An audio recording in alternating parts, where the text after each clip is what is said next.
Hi నేను సతీష్. ఈ task ఏదైతే ఉందో దొంగతనాలు చేసుకోవడంలో ఎవరు ఎంత తోపు పెద్ద గజ దొంగ, గజ వీర దొంగ అయితాడో వాళ్ళే విన్నర్, వాళ్ళే కంటెండర్. ఇలాంటి టాస్క్‌లో ఎథిక్స్, వాల్యూస్ ఇట్లాంటివి ఏమీ ఉండవు. ఎవరు ఎంత పెద్ద దొంగ అయితే అంత పెద్ద సక్సెస్ వచ్చినట్టు ఆ టాస్క్ నేచరే అంత. ఇప్పుడు నిన్న తనూజ్ అంటుంది కదా, మనం దొంగతనం క్యారెక్టర్ చేయాలి, దొంగతనము ఈ టాస్క్లో దొంగతనమే మనం చేయాల్సిన పని, టాస్క్ ఇచ్చింది అది. సో మనం ఏదైనా చేస్తాం, లేపేస్తాం అనే మాదిరిగా అంతే. ఎవరు ఎక్కువ మోసం చేస్తే, ఎవరు ఎక్కువ దొంగతనం చేస్తే, ఎవరు ఎన్ని గజకర్ణ గోకర్ణ టక్కు టమారా విద్యలు అన్నీ ప్రదర్శిస్తారో అంతే, వాళ్ళే విన్నర్ అవుతారు, వాళ్ళే కంటెండర్ అవుతారు. సో దీని విషయంలో అదేంటి వాళ్ళు టీముకి బ్రేక్ చేశారు, లేకపోతే వీళ్ళ రూల్స్ బ్రేక్ చేశారు, టీముకి వెన్నుపోటు పొడిచారు, ఇట్లాంటివి ఏమి ఉండవు. ఎవరైనా నచ్చినట్టు ఆడుకోవచ్చు. బిగ్ బాసే క్లియర్గా చెప్పాడు. ఇక్కడ కరడు కట్టిన దొంగలు ఉంటారు, కరడు కట్టిన నేరస్తులు ఉంటారు. నేరస్తులకి నేరమే తప్ప ఇంకోటి తెలియదు. నేరస్తుల నుంచి మీరేం ఆశించకండి, విలువలు వాల్యూస్ తొక్క తోటకు రాసించకండి. ఎవరికి నచ్చినట్టేనే ఈ టీంలో ఉంటారో ఆ టీంలో పోతారు, అక్కడ వెన్నుపోటు పొడుస్తారు, ఇక్కడ పొడుస్తారు, ఏదైనా చేసుకోవచ్చు. జాదు మంగళ సింగ్ అంటారు కదా, అట్లా గజకర్ణ గోకర్ణ అన్ని విద్యలు ప్రదర్శించుకొని సామధాన భేద దండోపరాన్ని చేసుకుని ఎవరు నోరైనా మోసం చేసుకోవచ్చు, దొంగతనం చేసుకోవచ్చు, అంతే. ఇంత క్లియర్గా నేను ఎందుకు చెబుతానంటే ఇంకా కొంతమందికి డౌట్స్ ఉండొచ్చు. అదేంటి ఇమాన్యుయల్, రీతు చౌదరి మళ్ళీ ప్రోమో చూస్తారు కదా, ఇట్టెందుకు మారిపోయారు, లేకపోతే ఈ టీంలో ఉండొచ్చు కదా, ఆ టీంలో వాళ్ళే ఉండొచ్చు కదా, అట్లా ఉండొచ్చు కదా, ఇట్లా ఉండొచ్చు కాదు.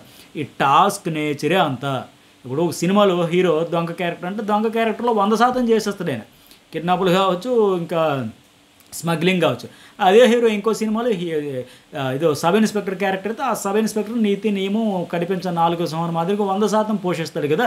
ఆ క్యారెక్టర్కి న్యాయం చేయాలి. ఇప్పుడు ఈ టాస్క్లో ఈ కంటెస్టెంట్లు, ఈ టీం కావచ్చు, సంజన టీం కావచ్చు, మాధురి టీం కావచ్చు, పూర్తిగా ఇన్వాల్వ్మెంట్ అయిపోయేదే. ఎంత చేతివాటం ప్రదర్శిస్తే అంత. ఇంత పచ్చిగా ఎందుకు చెబుతానంటే, ఇంత ఎక్కువగా ఎందుకు చెబుతానంటే, కొంతమంది లైవ్ చూడకపోతే అర్థం కాదు. ఏంటి ఇట్లా హ్యాండ్ ఇచ్చారు, ఇలా మోసం చేశారంటే లైవ్ చూస్తే మొత్తం అర్థమైంది. మిడ్ నైట్ వరకు లైవ్ చూస్తే అందరూ మోసగాళ్ళే. జస్ట్ లైక్ ఆ మధ్యన వచ్చింది కదా మన బ్లఫ్ మాస్టర్ అని ఒక సినిమా, సత్యదేవ్, ఆ టైపు. వీడు మోసగడితే వీడి తల తన్నేవాడు ఉంటే తాడిని తన్నేవాడు ఉంటారు కదా, అట్లా చేసుకునే వాళ్ళు విన్నర్. ఇప్పుడు ఎగ్జాంపుల్ తనుజ చూడండి, ఒక్కొక్కరు వేసి చెప్పుకుంటే ముందు వాళ్ళు సుమన్ లేపేసిన తర్వాత ముగ్గురు కలిపి పంచుకున్నారు. ఎవరు మెయిన్ పిల్లర్స్, తనుజ, దివ్య, సుమన్ శెట్టి. ఆ తర్వాత మళ్ళీ వచ్చి ఇప్పుడు సొంత టీంలో కూడా కళ్యాణ్ ఎక్కడ దాస్తున్నాడు చూడండి, రీతు సాయికి చెప్పడం వాళ్ళు ఎక్కడ దాస్తున్నాడు చూడండి లేపేద్దామని. అట్లాగే వీళ్ళకు కూడా నమ్మకం లేక ఎక్కడ దాచుకోవాలి, ఏం చేసుకోవాలి. అట్లాగే దివ్య ఏమంటుంది, దొరికినవేమో 9,900 అని చెప్పింది. ఈవేళ ముగ్గురేమో చెరో 6,000 తీసుకుంటాం, మిగతా ఇస్తామని చెప్పారు. ఇమాన్యుయల్ దగ్గర వచ్చేసరికి మా దగ్గర 1000 ఉన్నాయని చెప్పారు. దాంతో ఇమాన్యుయల్కి అర్థం కాల, ఇదేంటి మీరు దొరికేసినవి, మీరేమో టాస్క్ ఆడితే వచ్చినవి, మాధురి ఇచ్చినవి, ఆ సోడా టాస్క్లో గెలిచినవి అన్నీ కలుపుకుంటే మాకంటే మీ దగ్గర తక్కువ ఉండడమని అతనికి డౌట్ రేజ్ అయ్యింది. ఇక అలాగే ఇంట్రాగేషన్ మొదలెట్టాడు. ఫైనల్గా అక్కడ ఏంటంటే గౌరవ్, నిఖిల్ అలాగే డీమన్ వాళ్ళతో మాట్లాడిన అసలు విషయం తెలిసింది. వాళ్ళు ఎక్కువే లేపేశారు, 6,000 వరకు వాళ్ళు ముగ్గురే పంచుకున్నారన్న విషయం అర్థమైంది. సో అమ్మనైనా వీళ్ళు మామూలు గజ దొంగలు కాదు, ఆరితేరిపోయారు, కిల్లర్ వీరప్పని మించిపోయినట్టున్నారు. మనం అంతకంటే స్కెచ్లు వేయాలి. నాకు ఇమాన్యుయల్, రీతు కూడా నైట్ డిస్కషన్ అయితే పెట్టారు. ఇమాన్యుయల్ ఏమంటాడంటే, రీతు ఇది మామూలు షాకింగ్ కాదు, నాకు వాళ్ళు చెబితే తప్ప తెలియలేదు, నేను అంతవరకు వాళ్ళు చెప్పకముందు 2,000 అనుకున్నా, కానీ వాళ్ళు చెప్పాక తెలిసింది 6,000. అమ్మో రియల్లీ షాక్ అయ్యే, ఎంత జాదు గేమ్ ఆడతారు వీళ్ళు, బాబాయ్ మామూలుగా ఆడట్లేదు, నేను ఎమ్మెన్యేలు షాక్ అవుతాడు. రీతు కూడా ఏమంటుంది, ఈ పౌచ్లో కూడా 6,000 ఉన్నాయని తెలుస్తుందని, అంటే మాదిరి వాళ్ళ పౌచ్లో కూడా 6,000 ఉన్నాయని తెలుస్తుందని ఇప్పుడు కేవలం 2,000 అనుకుని ఇస్తే మనం కూడా అడగమని చెప్పి 2,000 దొరికింది, లేపేసింది, పంచుకుంటామని మొత్తానికి ఇట్లా డీల్ మాట్లాడేసింది. దివ్య మాధురితో ఏదో డీల్ మాట్లాడుకుంది. వాళ్ళ గేమ్ వాళ్ళు ఆడారు, వాళ్ళు ఎక్కువ దాచేస్తారు, మనకి ఏదో నామకే వాస్తే మామ అని పంచారు తప్ప దొంగతనం చేసిన దాంట్లో వాటిలో ఎక్కువ పంచలేదంటే. సో అది జరిగింది. నిజంగా వాళ్ళ అమాయకత్వం, వాళ్ళు తెలివి తక్కువతనం అనుకుని వాళ్ళు షార్ప్గా లేకపోవడం వల్ల సంజన వాళ్ళు పోగొట్టుకున్నారు. వీళ్ళు లేపేసి చక్కగా పంచుకున్నారు, అవి పంచుకున్నారు. అలాగే మాధురి దగ్గర నుంచి వచ్చే పంచుకుంటున్నారు, ఇప్పుడు సోడాల టాస్కులు గెలుచుకుని పంచుకుంటున్నారు. ఇట్లా మొత్తం పంపకాల్లో వీళ్ళు బాధల్లో వాళ్ళు వెతకడమే పని అవుతుంది. ఇక్కడ ఇమాన్యుయల్ ఏమంటాడు, వాళ్ళు ఫస్ట్ కొట్టేసిన వాటిలో ముగ్గురు 7,000 ఉంచుకున్నారంటే ఎగ్జాక్ట్ ఆల్మోస్ట్ పర్ఫెక్ట్ దగ్గర గెస్ చేశాడు ఆయన.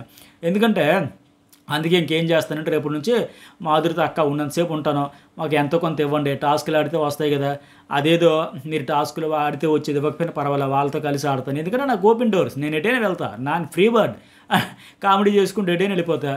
సరే ఎప్పటికైనా తెలుస్తుంది మొత్తానికి వాళ్ళు గేమ్ ఆడుతున్నారు, సరే ఆడనీళ్ళు మనకు కూడా పాయింట్లు వస్తాయి కదంటే అలాగే అంటాడు ఇమాన్యుయల్.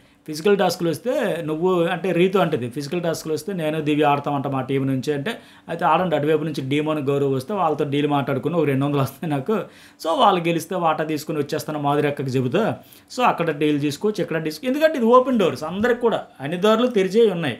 ద్వారాలు తెరిచే ఉంటాయి కనుక ఎవరికి నచ్చినట్టు ఈ టీంలోకి వెళ్ళొచ్చు, ఆ టీంలోకి వెళ్ళొచ్చు, అక్కడ డీల్ మాట్లాడుకుని డబ్బులు తెచ్చుకోవచ్చు, ఇక్కడ తెచ్చుకో ఫైనల్‌గా డబ్బు ఎన్ని అడ్డదిడ్డంగా సంపాదించావనేదే ఇది టాస్క్. సో, ఇందులో మరి నేను మళ్ళీ చెప్పేది ఎవరు కూడా ఎథిక్స్ లేవండి, వాల్యూస్ లేవండి, వాళ్ళకి హ్యాండ్ ఇచ్చేసారండి ఇవేం వద్దు, పంచాయతీ అయితే వద్దు. సో, ఎంత ఎంత పెద్ద బ్లఫ్ మాస్టర్స్ అయితే అంత పెద్ద హిట్ కొట్టినట్టుగా ఎక్కువ డబ్బులు సంపాదించాలి, కంటెంట్ రావాలి. రీతు కూడా సేమ్ ఇమాన్యుయల్‌తో అదే మాట అంటుంది. నాకు అదే పాయింట్ ఉంది, షేర్ చేస్తారులే అనుకుంటే 2,000 చెప్పున వాళ్ళు దొబ్బేసి మనకేమో పైపైన మా అమ్మ అనిపించేస్తారా, కేవలం 2,000 ఒక్కొక్కరు దొబ్బేసింది 2,000 బట్ మొత్తంగా తీసింది 2,000 అని కలరింగ్ ఇచ్చారని రీతికి కూడా జ్ఞానోదయం అయింది, అర్థమైంది. అంటే మనం అంతకంటే పెద్ద జాదు కావాలని లెక్క.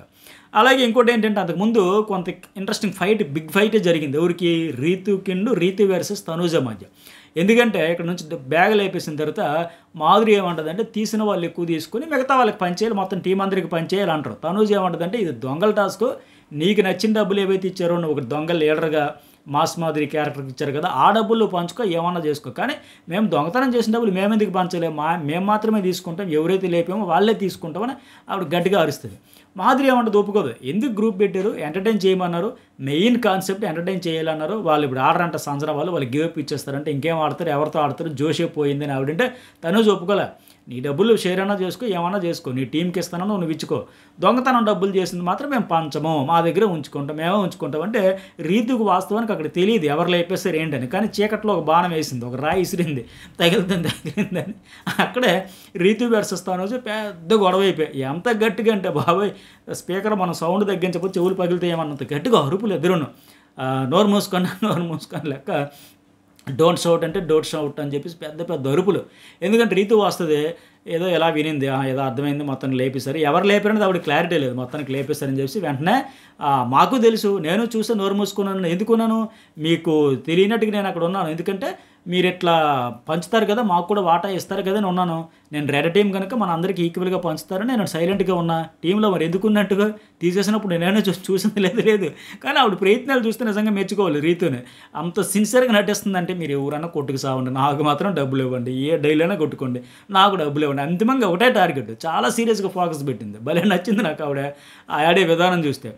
ఏమంటుందంటే నేను చూశాను రెడ్ టీం తీసేసినప్పుడు చూశాను లేపేసినప్పుడు, ఎటు మన టీమే కదా, నాకపోతే ఎవరికి సార్ మన అందరికి పంచుతారని షేర్ ఇస్తారని నేను సైలెంట్గా ఉన్నాను, లేదంటే అప్పుడే గట్టిగా అరిచేదాన్ని కదా, తీసే దొంగ అరిచేదాన్ని కదా, లేదు కదా. అంటే ఇక్కడ తనూజ నువ్వు అరవకని చెప్పి పెద్దగా అరుచుకుంటూ చాలా తీవ్రంగా గొడవ అయింది. బహుశా అది ప్రోమో కూడా ఇప్పుడు వేస్తారు, మార్నింగ్ ప్రోమోలో కూడా ఖచ్చితంగా అది వస్తుంది, ఎందుకంటే అంత పెద్ద గొడవ అయింది. ఇక ఫైనల్ ఏంటంటే సంజన కూడా అలిగి వెళ్ళిపోయింది కదా, నువ్వెందుకు అరుస్తావు, నేను ఆవిడతో మాట్లాడాలి లేదో కన్విన్స్ చేయాలని తనుజ అంటది, కానీ ఒప్పుకోదు ఆవిడ. ఎందుకు మనం కన్విన్స్ చేయాల్సిన పని అంటే అవసరం అంటే పర్సనల్ థింగ్స్ కాదు కదా, గతంలో గుడ్డు లేకపోతే ఆవిడ మేకప్ కిట్ కావచ్చు, ఇట్లాంటివన్నీ పర్సనల్ థింగ్స్. ఆవిడ డ్రెస్సులు లేపాడు, ఆవిడ మనం లిప్స్టిక్ మస్కార్ ఇవన్నీ, బట్ ఇది కాదు కదా, ఇది దొంగల క్యారెక్టర్, దొంగలు. ఇందులో ఆవిడ అలగడం ఏంటి, మేము ఇవ్వడం ఏంటి, మేము ఇచ్చేదే లేదనేసి తనుజ కరాఖండికి చెప్పుద్ది. మాధురి ఏమంటది, సరదా ఉండదు కదా, గ్రూప్ ఫామ్ చేశారు కదా, జోష్తో ఆడాలి కదా, ఎంటర్టైన్మెంట్ కావాలి కదంటే ఈ గొడవలన్నీ కూడా ఆడియన్స్కి ఎంటర్టైన్మెంట్. బిగ్ బాస్కి ఇంతకంటే కంటెంట్ ఏంటి, ఇంతకంటే ఎంటర్టైన్మెంట్ ఏంటి? ఆవిడేమనుకుంటుంది, జోష్ అంటే సరదాగా జోకులు వేసుకుంటూ మజాకులు చేసుకుంటూ ప్రాంకులు చేసుకుంటూ ఎట్లా ఏదో అనుకుంటుంది తప్ప క్యారెక్టర్లో నేను మాస్ మాధురి అంటే నువ్వు ఏమది ఆ అమ్మాయికి సైలెన్స్ కిల్లర్ అని ఒక రకమైన ఫన్ కోసం ట్రై చేసి అదే అనుకుంటుంది. కానీ లేపేయడం వల్ల అసలైన కంటెంట్ అసలైన ఎంటర్టైన్మెంట్ చాలా ఫుటేజ్ అయితే వచ్చింది, గొడవలన్నీ వచ్చాయి. ఇక్కడ ఎమ్మెల్యేలు కూడా వచ్చి ఇచ్చేయాలి, అది గేము, వాళ్ళు డబ్బులు లేవనే మేము ఆడమని సైలెంట్ అయిపోయారు కనుక, జోస్ ఉన్నది కనుక గేమ్ కంటిన్యూ కావాలంటే ఇచ్చేయాలంటే వాళ్ళు ఇచ్చేదానికి ఒప్పుకోలే. తనే చెప్తే పరిస్థితులు ఇచ్చే పరిస్థితే లేదు. ఆవిడ చెప్పింది కరెక్టే. ఈరోజు మళ్ళీ వాళ్ళు ఒకవేళ అటాక్ చేసి అక్కడ, ఎందుకంటే కసితో రగిలిపోయి ఉన్నారు వాళ్ళు ఇప్పుడు. డీమన్ పవన్, గౌరవ్, అట్లాగే నిఖిల్, రమ్య, వీళ్ళంతా సంజన అందరూ దెబ్బతిన్న పులుల్లాగా ఉన్నారు. ఇప్పుడు సరే మంది ఎటు పోయింది, ఇక అటాక్ చేద్దాం, మొత్తం లేపేద్దాం, 1 to 1 వెళ్ళి అటాక్ చేసి పడిపోదాం, ఒక్కొక్కరు లేపుకుందాం, ఏదో ఒకటి మొదలు పెట్టారు అనుకోండి, వీళ్ళు కూడా మరి తప్పదు ఇంకా. ఎందుకంటే వాళ్ళు నటోరియస్ క్రిమినల్స్, వాళ్ళకి ఇంకా మానవత్వం, దయ, జాలి, కరుణ, ఇది మోసం, ఇది నీతి, ఇది ధర్మం, ఇది ఏముండవు, ఎలాగైనా లాక్కోవచ్చు. సో అందుకోసం ఇంకా వాళ్ళు అటాక్ చేస్తే మరి వీళ్ళు సైలెంట్గా ఉండాల్సిందే, తప్పదు ఇంకా. అయితే ఇక్కడ తనూజ్ అంట దివ్యత తర్వాత వచ్చి ఎవరు రీతు మాధురి అరిస్తే పడ్డానికి వచ్చామా, మాధురి నా ట్రస్ట్ బ్రేక్ చేసావు అంటుంది. అంటే టీం కాబట్టి ఆవిడకి ఇచ్చేయాలంటే ఎందుకు ఇస్తాం, ఆవిడకి ఇచ్చిన 2,000 ఏమైనా చేసుకుని పంచుకొని, కానీ దొంగతనం చేసిన డబ్బులు పంచేయమంటే ఎట్లా, అలా చేసేది లేదు, ట్రస్ట్ బ్రేక్ లేదు, పాడు లేదు అని చెప్పి ఆవిడ అరుస్తూ ఉంటుంది. ఆవిడ అరుస్తుందని చెప్పి అంతకంటే గట్టిగా అరిచి చెప్పడం వల్ల స్పెషలిస్ట్ ఎవరంటే తనూజ. బాబోయ్ ఈ అమ్మాయి ప్రతిరోజు అరుపులే, ప్రతి గంట అరుపులే. రోజు అంటే రోజులో కనీసం ఒక 20 సార్లు అరుస్తుంది కాబట్టి ప్రతి గంట అరుపులు ఉంటాయి తనూజవి. అయితే ఇక సంజన మళ్ళీ ఏమంటుందంటే, ఆవిడ ఎమోషనల్గా వీళ్ళని డ్రిల్లింగ్ చేసే గేమ్ ఆడింది. ముందే షార్ప్గా ఉంటే పోయేదానికి. నాకు నాగార్జున సార్ చెప్పారు, నాకు మెడలో దొంగలు ఉంటారు జాగ్రత్త బోర్డు పడింది, సో నేను అప్పటి నుంచి దొంగతనాలు మానేశాను, నా లిప్స్టిక్ నా మస్కరా తీసేశారు, నేను అప్పుడు చేశాను, ఇకపై ఉండకూడదు, ఈ హౌస్లో దొంగతనాలు చేయకూడదు అన్నారు కనుక మేము ఆపేసాం, మీరు కూడా అలా చేయకూడదు, మేము ఆడం, అసలు మేము బతిమలు ఆడడం, వీకెండ్లో మీకు గట్టిగా పడుతుందని బ్లాక్మెయిల్ చేస్తుంది. కానీ ఈ టాస్క్ నేచరే దొంగతనం. సంజన పర్సనల్ థింగ్స్ అప్పుడు ఆ అమ్మాయి బట్టలు తీసాడు మరి టూ మచ్ అనిపించి 7 గుడ్లు తినేయడం వల్ల మరి అద్దులు మరి నెక్స్ట్ లెవెల్కి వెళ్ళిపోతుంది, వాళ్ళందరూ ఒక గుడ్డు కోసం అంత గొడవ పడిన వాళ్ళు వాళ్ళకే ప్రోటీన్ కదా అట్లా అన్నారు తప్ప, ఈ టాస్క్ అదే ఇచ్చేటప్పుడు ఆడమంటే చేయమంటే ఎట్లా, నీకు ఇచ్చిన టాస్కే అది. అంటే ఈవిడ మైండ్ గేమ్ ఆడుతుంది అక్కడ. అమ్మో నిజమే కదా, వాళ్ళు అంతకంటే ముదురులు, దేశ ముదురులు, ఒకరిని మించిన ముదురులు ఒకరు. నేను చూడండి సుమన్ శెట్టి రీతు అక్కడ డబ్బులు గుంజేసుకుని 200 తీసుకుని ఇక్కడికి వచ్చేద్దామంటే సంజనాన్ని పిలిచి డీల్ మాట్లాడిపోతే ఫస్ట్ ఆవిడనింది కదా, వీళ్ళు మాదిరి దగ్గర డబ్బులు తీసుకుని ఇక్కడికి వచ్చాను. అట్లా ఒకరిని మించిన ముదురులు ఒకరు. అయితే నిఖిల్ డీమోను కష్టపడి వెతుకుతారు పాపం, చాలాసేపు వెతుకుతుంటే గౌరవ్ వచ్చారు, బాబు డోంట్ వేస్ట్ యువర్ ఎనర్జీ, వాళ్ళు మనీ ఆల్రెడీ పంచుకుంటున్నారు. అయితే నాకేమనిపించింది, ఈ కష్టం అంతా చూస్తే ఖచ్చితంగా ఈ సంజన, ఈ నిఖిల్ డీమోను లేకపోతే గౌరవ్ వీళ్ళ మీద సింపతి రావచ్చు ఆడియన్స్కి. ఎందుకంటే అయ్యో బాబాయ్ ఎంత బాధపడుతున్నారో డబ్బులు పోగొట్టుకొని, ఇప్పుడేమో వాళ్ళేమో పంచుకోవడంలో కొట్టుకుంటుంటే వీళ్ళు ఉన్నది కాపాడుకోలేక ఇన్ని అవస్థలు పడుతున్నారంటే, రీతు కూడా అక్కడ వచ్చి చెప్తుంది ఆ వాష్రూమ్ దగ్గర, ఎందుకురా వెతకడం ఆల్రెడీ దివ్య దగ్గర ఉన్నాయంటే, కళ్యాణ్ అప్పుడు బాత్రూంలో ఉంటాడు వింటాడు. రీతి ఖచ్చితంగా వాళ్ళకి ఇన్ఫర్మేషన్ ఇస్తుంది, ఆవిడ జంప్ అయిపోవచ్చు అని చెప్పి చెబుతాడు. నెక్స్ట్ డే అదే కావచ్చు, ఎందుకంటే ఆ దొంగిలించిన డబ్బులు కూడా సుమన, తనూజ, దివ్య ఏకంగా 60% పంచుకుంటే మిగిలిన వాళ్ళకి 40% కింద ఇచ్చారు. అట్లాగే సోడాల టాస్క్లో గెలిచిన 2,000 కూడా ఆడినందుకు ఎమ్మెన్యేలు కళ్యాణ్ అంటే ఒక డీల్ పెట్టుకున్నారు, ఏ టాస్క్ ఏ ఇద్దరు ఆడితే వాళ్ళకి 70% అంట, మిగిలిన వాళ్ళకి 30% అంట అట్లా. సో మొత్తంగా ఏంటంటే ఈ పంచుకున్న డబ్బులు మళ్ళీ దాచుకోవడానికి కూడా కింద మీద పడతా ఉన్నారు. ఇక్కడ ముచ్చటేమనిపించిందంటే తనూజ దివ్య చాలా ఫ్రెండ్స్ అయిపోయిన, ఆ డబ్బులు నువ్వు దాయి నీ డబ్బులు నేను దాయి అని మాట్లాడుకుంటే, ఈ ఫ్రెండ్షిప్ ఏదో నాన్నగారు ఉన్నప్పుడు చేస్తుంటే ఎంత బాగుండు కదా, వీళ్ళ ఒత్తిడి భరించలేక కూడా సగం అవుట్ అయిపోయాడు కదా. సో ఇక్కడ ఇప్పుడు ఎక్కడైనా మెచ్యూరిటీ ప్రదర్శిస్తుంది తనూజ, నువ్వు చిన్నదానివి నేను పెద్దదాన్ని, నేను చెప్పినట్టు విను, మన కుటుంబానికి ఇప్పుడు నేనే పెద్ద, సరే అమ్మ వచ్చింది, అమ్మ తర్వాత మళ్ళీ నేనే మాదిరిగా ఆ పంపకాలేవో, ఆ ప్రేమలు, ఆ కేరింగ్లు అప్పుడు చూసుకుంటే, అప్పుడు ఎడమొహం పెడమొహం నిప్పు ఉప్పులాగా ఉండే చిటపట్లు ఆడుతూ, ఇప్పుడేమో చాలా ఫ్రీగా. సరే ఇక డీమోన్ వచ్చి వీళ్ళతో మాదిరి వెళ్తుంటారు, నాకు 100 రూపాయలు ఇవ్వండి చాలా మీ టీంలో చేరిపోతాడు, వద్దు మాకు అక్కర్లే అన్నాక తనూజ ఒక లాజిక్ చెప్పింది, ఎందుకు మాదిరి ఇవ్వద్దు, మన దగ్గరే ఎక్కువ మంది ఉన్నారు, కొత్త వాళ్ళు వస్తే ఎందుకు, నువ్వు ఆల్రెడీ ఎక్కువ మంది ఉన్నారు కాబట్టి నువ్వు ఆల్రెడీ కంటెంటర్ రేసులో నువ్వే లీడ్లో ఉన్నావు, నువ్వు డబ్బుని దానివి కాబట్టి నువ్వే ఆటోమేటిక్గా కంటెంటర్ రేసులో ఉంటావు, పైకి ఇప్పుడు కొత్త వాళ్ళని తీసుకొచ్చి ఏం చేస్తావు, మళ్ళీ డబ్బులు పంచడం మిగతా ఉన్నోళ్ళకి తగ్గిపోవడం తప్ప వేస్ట్ కదా, అనవసరంగా అక్కర్లేదు పట్టించుకోకుండా, అది మంచి పాయింటే, ఎందుకు ఇవ్వాలి ఆవిడ. కాకపోతే వీళ్ళు ఎంత ఉన్నాయని ఎమ్మెన్యేలు అడిగేటప్పుడు 1050 ఉన్నాయని చెప్పింది ఈవిడ. అప్పుడు ఆయనకు లైట్ వెలిగింది, ఇదేంటి 1050 ఎందుకు ఉంటాయి, మీకంటే నా దగ్గర ఎక్కువనే అంటే మీరు దొంగతనం చేసింది అంతకంటే ఎక్కువని అప్పుడు ఆయన ఆలోచించడంతో ఆ తర్వాత బయటపడింది. ఎందుకంటే తనూజ దివ్య ఎక్కువ కొట్టేశారు, అందువల్ల వాళ్ళకి ఈచ్ వన్ అయితే 2,500 పైనే ఉన్నాయి. ఈ దివ్య దగ్గర ఒక 2,500 పైన, సుమన్ దగ్గర 2,500 పైన, దివ్య దగ్గర, తనూజ వీళ్ళ ముగ్గురు దగ్గర 7,500 పైనే పంచుకున్నారు. అంటే 2,500 చెప్పున ఒక్కొక్కరి దగ్గర ఉన్నాయి. సో అంటే అంతా పంచలేదు, కొంచెం వేసే పంచారు, మిగిలిన వాళ్ళకి అంత ఉంది, 10,000 దగ్గర లేపేసాం 9,900 అని చెప్పలే, కేవలం మాకు దొరికింది 2,000 అని చెప్పారు. అయితే మాధురికి కళ్యాణ్కి ఈ విషయం తెలుసు కానీ వాళ్ళు చెప్పలా, ఎందుకంటే మళ్ళీ మాధురి దగ్గర ఉండే డబ్బుల గురించి కూడా పంచాలి, ఇవన్నీ లెక్కలన్నీ ఉంటాయని చెప్పి మొత్తానికి ఎవరికి ఏం వాళ్ళు స్మార్ట్, ఓవర్ స్మార్ట్, గజ దొంగల స్మార్ట్ అంతా విద్యలన్నీ ప్రదర్శిస్తున్నారు కనుక ఫుల్ ఫన్, ఎంటర్టైన్మెంట్, గొడవలు, పంచాయతీలు అన్నీ ఉండబోతున్నాయి. అలాగే నెక్స్ట్ టాస్క్ అప్డేట్స్ ఏంటి ఇవన్నీ కలిపి మరొక వీడియోలో మాట్లాడుకుందాం. ఆ అమ్మాయికి ఎవరు ఆయేష కూడా ఈ నెక్స్ట్ టాస్క్లో జాయిన్ అయింది కదా, ఆ డీటెయిల్స్ అన్నీ మరొక వీడియోలో మాట్లాడుకుందాం. ఈ వీడియోకి ఎంతవరకు లైక్ చేయని వాళ్ళు లైక్ చేయండి, ఫస్ట్ టైం చూసే వాళ్ళు సబ్స్క్రైబ్ అయితే చేసుకోండి.